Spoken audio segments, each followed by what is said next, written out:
میں نے دیکھا ہے، محسوس کیا ہے، تہجد میں اگر آپ اپنے رب سے چاند مانگو تو وہ پورا آسمان دیتا ہے۔ تہجد محبت کرنے والوں کے لیے اللہ کی طرف سے ملاقات کا دعوت نامہ ہے۔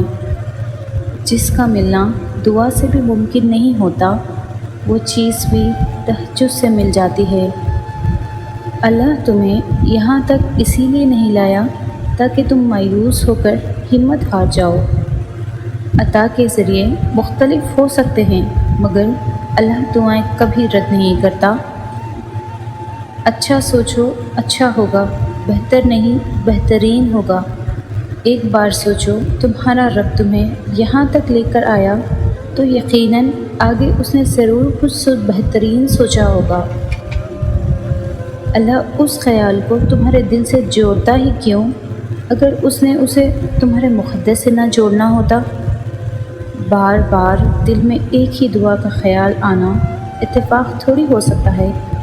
ناممکن کے راستے نظر آنے کے باوجود دل میں ایک ممکن کی آس بھلا اتفاق تھوڑی ہو سکتا ہے۔ وقت تہجد خاموش آنکھوں سے بہتے آنسوں اور اللہ کے سامنے بیٹھے بے بس انسان کی فریادیں کبھی ضائع نہیں ہوتی۔ تہجد کے وقت اللہ وہ دعائیں بھی سن لیتا ہے جسے دنیا ناممکن کا خطاب دے چکی ہوتی ہے۔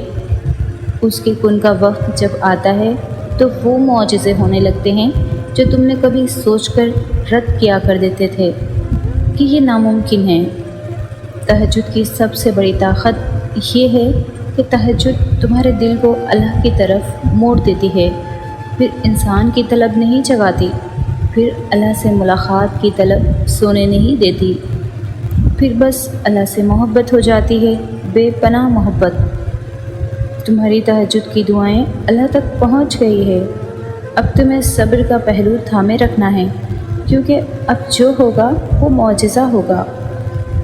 دعائیں جب قبولیت کے لیے اللہ کے روبرو ترتیب سے کھڑی ہوتی ہے تو تہجد کی دعائیں سب سے پہلے صف میں ہوتی ہے، وہ صف جسے اللہ نے سب سے پہلے اپنے کن سے نوازنا ہوتا ہے۔